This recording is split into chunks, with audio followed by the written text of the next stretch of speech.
Okay, today we're looking at an evolution of values, a continuation of our Journey Home series. As I said last week, Diane brought up or asked the question about talking about metaphysical interpretation of the Bible. And that's one of Unity's specialties.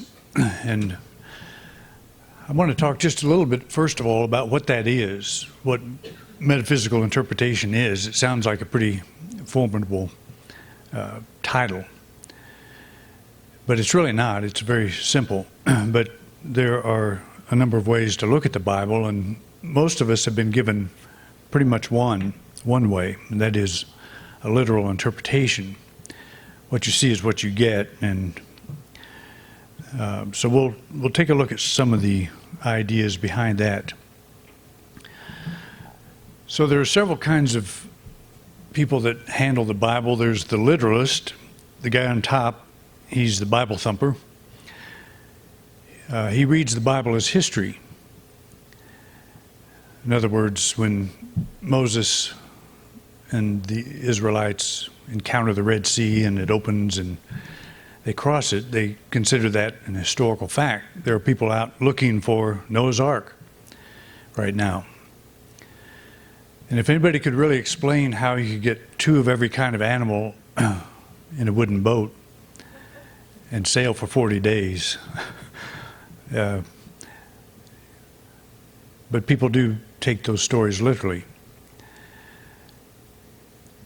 There's the scholar who will read the Bible as a product of the human mind, setting forth religious and cultural values. And I like these guys, although they're missing kind of an important spiritual element, I think. Then there's the metaphysician, who will treat the characters, locations, and actions portrayed as elements of the human consciousness. So the word metaphysical, metaphysics, as we use it, it just means beyond the physical. And to be more specific, it means that the source of life, the source of all we see, is not grounded in the physical material world, which goes totally against materialistic science, which is the majority of our scientific thinking today. When you go to your doctor, you're more than likely seeing a materialist. And I'm not saying that in a negative way, because we like the fact that people pay attention to how our bodies work or stop working or whatever and know how to kickstart them again, get them going in the right direction. But the materialist sees all that we see as originating somehow in the material realm, and it goes back to the Big Bang, which I find extremely difficult to buy, that everything comes from a subatomic sized particle that one day decided to explode into all that we see today. And that includes our intelligence, our sense of being, our sense of person, our personal identity, and all. Everything came from this tiny subatomic particle. And just in a matter of a fraction of a second, the first manifestation was the size of the universe. And then that has gradually been expanding ever since. And we believe the universe is expanding. But I think, as I have said before, that they'll come up with another way that they think it started. Einstein believed in the steady state for most of his career, or at least the early part of his career, until the Big Bang was, they say, proven, and I don't think it's ever been proven, because it's a theory that's still being changed, still being altered. But the whole point is that the metaphysician is a person who sees reality as the unseen, that all that we see, including ourselves, there is an invisible counterpart. We call that God. You can call it divine mind. You can call it pure being. Some scientists today that are recognizing that there's a reality behind the physical They simply call it consciousness. There's a consciousness. It's a fundamental element of the universe. And it's one of the important debates that science is having today. And very fascinating. And the whole near-death research is, as you know, I'm very interested in that. It challenges the materialistic universe, the materialistic idea that we are a product of the brain and neurological functions, that there is something that exists outside of the physical body. So I am a metaphysician. I've always been a metaphysician. The fundamentalist Christian is a metaphysician, but they never call themselves that. Christianity believes the soul survives the death of the body. So there's a reality behind what we see. But they have a very different take on that. So the metaphysical interpretation of the Bible is simply taking a story and looking at the people and the elements involved in that story and seeing those as aspects of our consciousness. For example, just quickly, Moses and the Israelites fleeing Egypt. So we all have a Moses in us. We have a spiritual leader. Moses represents an understanding of God as law. He gave the Ten Commandments. He gave we associate him with spiritual law. But we all have a Moses in us. We all have a Red Sea in us. And that Red Sea and the Egyptians thundering in our direction, that's a perception of reality that isn't real. It's a perception, you're involved in something now that you don't know what to do about. You're between a rock and a hard place, or between a Red Sea and a thundering army of Egyptians. So that's going on in you. And like all of Israel, you're possibly terrified by what you're seeing. But Moses, this understanding of God as law, says, don't look at the problem. If you want to fulfill spiritual law, you have to lift up your eyes and see beyond the appearance. There's a deeper reality. So that whole story is us. It's happening in our consciousness, if we look at it that way. And it becomes very helpful for us because, as I talked about last week, that Moses said, fear not. Very excellent advice. Lift up your eyes, take your eyes off the problem. See the salvation that the Lord will work for you today. Focus on the solution rather than the problem. That's a very clear-cut spiritual solution. It's a prayer. And so instead of saying, well, how did Moses and how did these guys get across the Red Sea? You know, even if the sea was parted, wouldn't it be muddy? Have you ever walked through lake mud, you know, part of a lake that's dried up, or a marsh? How do you do that? You know, none of that stuff makes any sense when you really think about it. And some scholars have tried to say, well, it's not the Red Sea, it's the Sea of Reeds, so it's already kind of a marshy area, and that's where Moses and the gang went through. But they're trying to interpret it literally. They're trying to take that story as a literal historical event. There's nothing in Egyptian history that talks about that particular event, which is kind of interesting. If you want to look at both sides of the story, it's a Hebrew story. But it's our story when you take the elements that you see there and convert them into your own consciousness, elements of your own consciousness. It makes a lot more sense. So today I would like to just focus on Jacob and Esau, the story of Jacob and Esau. And I was going to try to do this all in one talk, but I've decided to break it up into like 3 weeks, today, next Sunday, and the following, because it's a very rich story. And you can get a lot out of any aspect of it. But Jacob and Esau were brothers, they were twins, with Esau being the firstborn, the rightful inheritor of the greater share of the family wealth. Esau was a physical man, a hunter, a man of the field, while Jacob is described as a quiet man dwelling in tents. So right off the bat you can see we've got two characters that represent two kinds of consciousness. One is a very physical-oriented type. They say that Esau, the Bible says Esau was born with red hair all over his body, like a hairy man, a hairy baby, I guess. But everything about him is physical. He represents the physical. And Jacob is this quieter person that dwells in tents, which means, I guess he doesn't get out much. He probably reads, surfs the net or something all the time. I don't know what they did back then.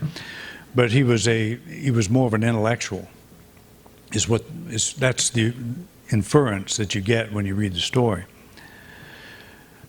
So metaphysically, the story of Jacob and Esau represents our transition from the body-centered consciousness to spirit-centered awareness.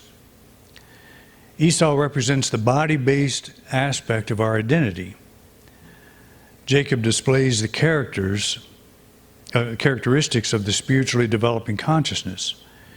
His name means supplanter. So kind of put that in the back of your mind, and we'll get to what that means in a bigger context. But think of these two characters not as historical figures, but as aspects of your own consciousness. What is that physical, materially based consciousness that we all have? You get up in the morning, you look in the mirror and you say, is that me? I'm supposed to be 27. You go out and get in your car and you drive someplace. You take your body someplace. You have to transport your body. You go to the grocery store and you buy groceries so your body can be nourished. The telephone rings and you answer it because you can't telepathically talk to the person that's calling because you're limited by your body. Almost everything that we do is body-oriented. We have a very strong body-oriented consciousness. That's Esau. That's the materialist. I'm the product of my body. That's Esau consciousness. And we all have that. It's not a negative thing unless we give it complete power, unless we think that's all we are. Jacob represents this higher self, this higher something that pushes on us, that brought us to a place like this, that had us asking questions. What am I? What's my purpose? So you understand the idea of the supplanter. We have a body-based consciousness, but we have this emerging spiritual awareness. But it's not very strong yet. It's coming forward. It's becoming something. And we read books, we learn about it, we do all we can to nourish that side of ourselves. But the firstborn is Esau. He gets the inheritance. That's a mental state. It's like, that's what I am. But something else is happening. That will be supplanted by the idea that I'm more than a physical being. I'm something more. So one day Esau comes in from the field famished, and he finds Jacob cooking a pottage of lentils. I get hungry when I read that. When he asks for something to eat, Jacob makes him swear that he will sell him his birthright, his inheritance. Esau says, well, I'm about to die, Esau says. Of what use is a birthright to me? Hence we have the origin of selling the soul for a bowl of pottage. So that's the materialist thinking, well, I'm hungry, so I must respond to that. I must respond to the physical needs. And Jacob is doing this thing where he's saying, okay, you're getting the inheritance, but it should come to me because I am a clearer representation of what humanity is. I'm at a different level. And it's not that he's saying he's better, because in the end of this whole story, these two brothers, they part ways, but then they make up. And that's also symbolic of how we view the body consciousness. So Esau sells his soul basically for a bowl of pottage. That's what it amounts to. Sells his birthright. And he will regret it later. But in that moment, he puts the physical need of hunger above the higher good. And that's what we do too.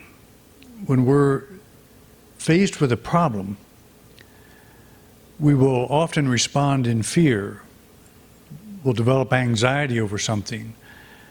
And that's Esau looking at the immediate problem and responding at that level, wanting only to solve that problem, not thinking ahead.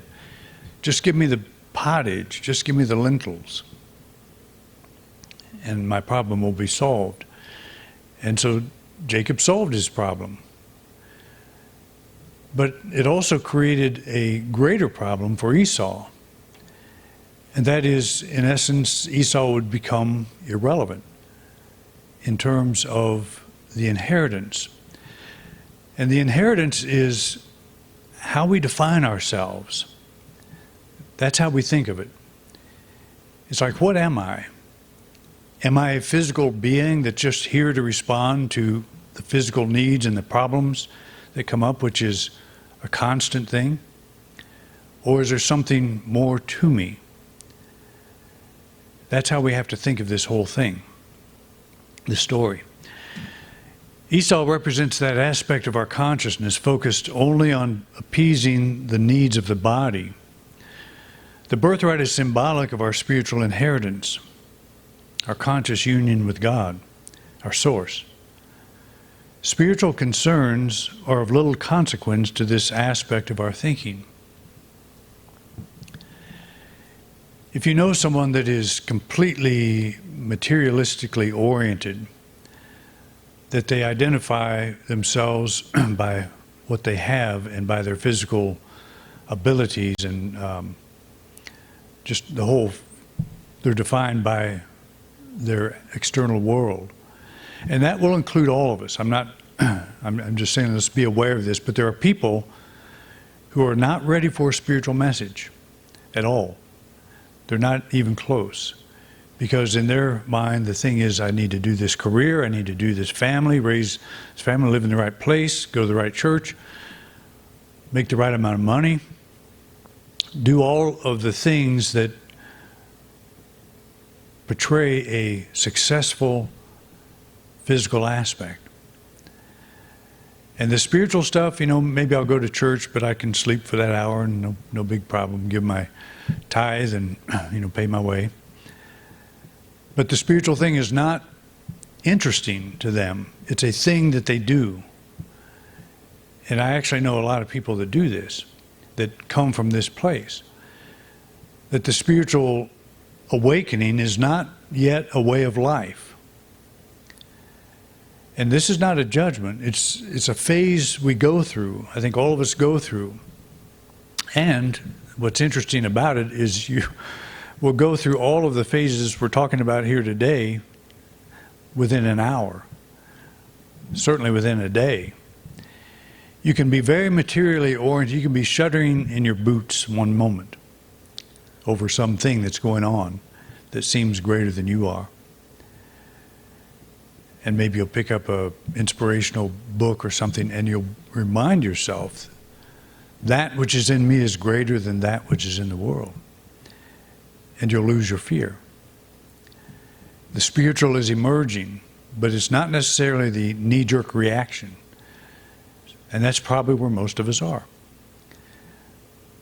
We're all learning how to be ourselves at the very deepest level. And that is a challenge because the material side is very distracting, in case you haven't noticed. Jacob, the supplanter, is that spiritually awakening movement of our consciousness destined to supersede and replace the mere physical level. We're beginning to think of ourselves as something much more than human beings seeking a spiritual experience. We are spiritual beings having a human experience. And I think there comes a time on our spiritual path, on our journey home, to keep with our theme, where that really hits us, that I am not my physical body. And maybe you have to go through some kind of a physical struggle where you just get so sick and tired of the body telling you what to do that you realize, you make a breakthrough, there's something more to you than this body. I have this body, it's my vehicle, but it's not me. I'm a spiritual being. And that's, Jacob is gradually supplanting that material aspect of our thinking. And that's one of the benefits, and I don't recommend initiating a crisis, but that's one of the benefits of being in a situation where you absolutely do not know what to do. Because that will push you beyond the normal thinking, the body-based identity, if you stay with it. And if you are interested in this whole spiritual thing, how does this work in my life? How is this supposed to work here? And we begin to see ourselves from a different perspective. Because you can take any problem that you have in life and you can remember, I once had one of these just like this not too long ago. In fact, I've had a whole lifetime of them. I've had one thing after another over the years. When things are going well, we tend to forget that. When things start going downhill, it feels like we've always been there. It feels like that's always happening. And it's not. It's just, that's how it feels. But what happens when you don't know what to do? What happens in you when you're at the end of your rope? Somebody says, when you reach the end of your rope, let go. And that's really what we do. We let go of our arsenal of reactions. I don't know what to do here, but something does. Something in me does. We're starting to wake up to this Jacob self. Something in me knows what to do, and so we reach a point where, even though it's not clear, the next step is not clear, I know that it's going to be all right. I've been here before. I know that everything's going to be all right. And that's kind of a beginning. It's a lifting up of the eyes, the spiritual eyes, to see that it's not all up to us. We're involved and we are needed. Our actions, our thoughts, our attitudes, all of that is needed. But there's something greater than the sum of our parts. You know, we're connected to something much greater, a greater intelligence than all the facts that we've got stuffed in our head from all the years we've been around. There's something greater at work, and we begin to trust that. And I've said many times, because I've been there, when you're backed up as far as you can go, when life pushes you against the wall, you can't go back any further, something happens. It's like something comes alive in you. We watched that happen this week, in fact. We trapped 4 feral cats. And you talk about something that's backed up against the wall. You do not want to be around a feral cat when it's, you don't want to let it out. I was feeding a feral cat, and then all of a sudden, there's 4 feral cats. So I kind of learned my lesson. I knew what happens to feral cats. But I trapped them, and we took them all in and had them fixed, so there will be no more family lineage from this group. And they're living happily in our backyard somewhere. I don't know where they're living, actually. They're free cats. But, you know, you see a cat and they're very peaceful and all that, but you trap one and something comes out of it. It's like a mountain lion. So it's natural. And we have one of those too. We have a mountain lion in us, a spiritual mountain lion. We have capabilities we don't even know are there. And sometimes we have to be trapped. Sometimes we have to be pushed against the wall where we can go back no further. And then we call upon our larger self. And we do that in trust. It's not blind faith, it's a knowing. And that something opens up where we will know where to go, we'll know the direction to go. See, these cats don't know it, but what we did for them was for their greater good. We cannot explain that to them. They're still not talking to us, but they are still showing up for the food. But anyway, we're not on the best of terms at the moment. The spiritual awakening is truly an evolution of values. As we begin to grasp the spiritual nature of our being, our interest turns to the understanding of this finer level, our true inheritance. So we're not done with this story. This is an ongoing thing, and that's why I said I'm going to break it up in about 3 parts. But this, the evolution of values, don't think that your values are worthless. What I'm saying is that when we react in fear, we value fear. We would never say that we value fear, but that's the first thing that comes out. That's our first defense, is to react in fear. We value that reaction, or we wouldn't use it. And so what happens is our values begin to change. Okay, I react in fear, but then I start realizing there's something greater in me working out. So my values are raising. I'm turning to the spiritual. So that's what I mean by an evolution of values. It has nothing to do with what you think your property is worth or any of that. It's the thing we call on first. That's the thing we value most. And that's what we watch. And so it's a personal thing. We all watch ourselves. You know, we watch how we're responding to that. But Jacob is stepping in. He is supplanting this strictly physical consciousness. That's us, that part of us. And we begin making decisions based on this higher level. Does that make sense? Perfect, right? Okay, good. All right. So we'll continue with Jacob and Esau because it's a fascinating story and a very, very appropriate to our own experience. All right. Thanks for coming out.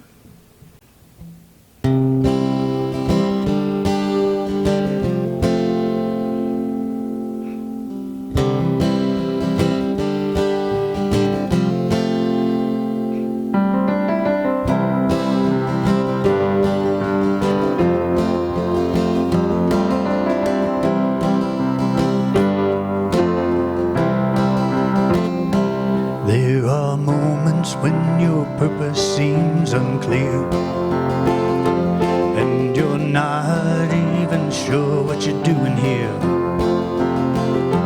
Another day creeps along like another year.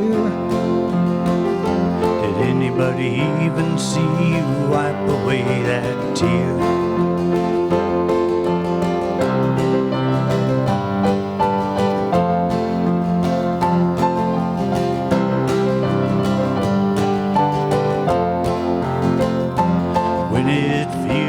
Like the world has forgotten you.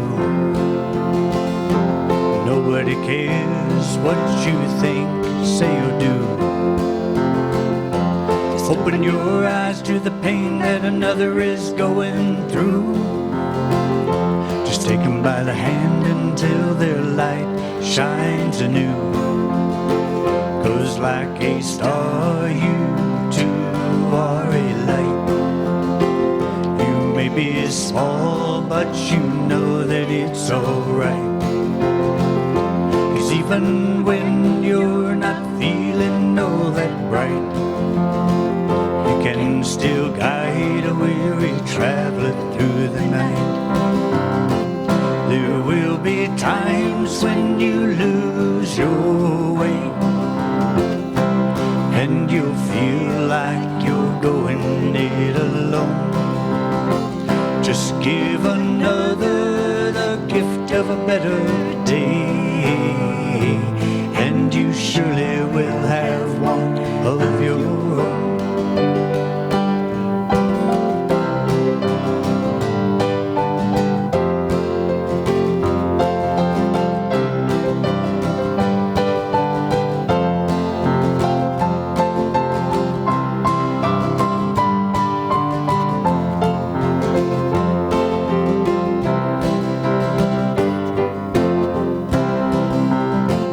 There will be times when you lose your way, and you'll feel like you're going it alone.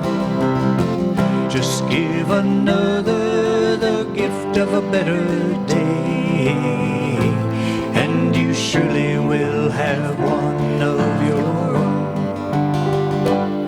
Everybody says we're only reaping what we sow. The day is coming when we have to pay everything we owe.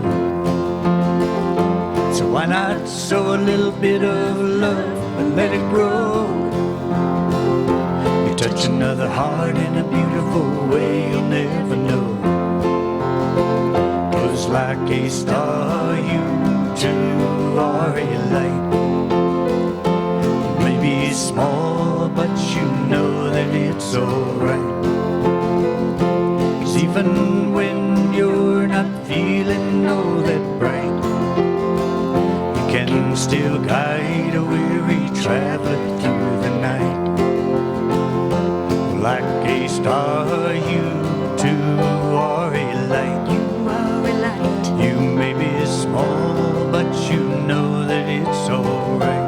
Yeah, it's alright. 'Cause even when you're not feeling all that bright, can still guide a weary traveler through the night. You can still guide a weary traveler through the night.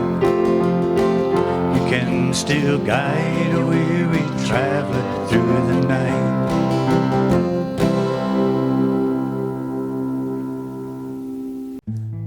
You've been watching a talk given by Reverend Doug Bottorff here at Independent Unity in beautiful Grand Junction, Colorado. Thank you for watching. Please like and subscribe. It really helps us spread our message. If you would like to support us, you can do so by clicking the button in the right-hand corner of the video screen. We greatly appreciate your support. Thanks again for watching.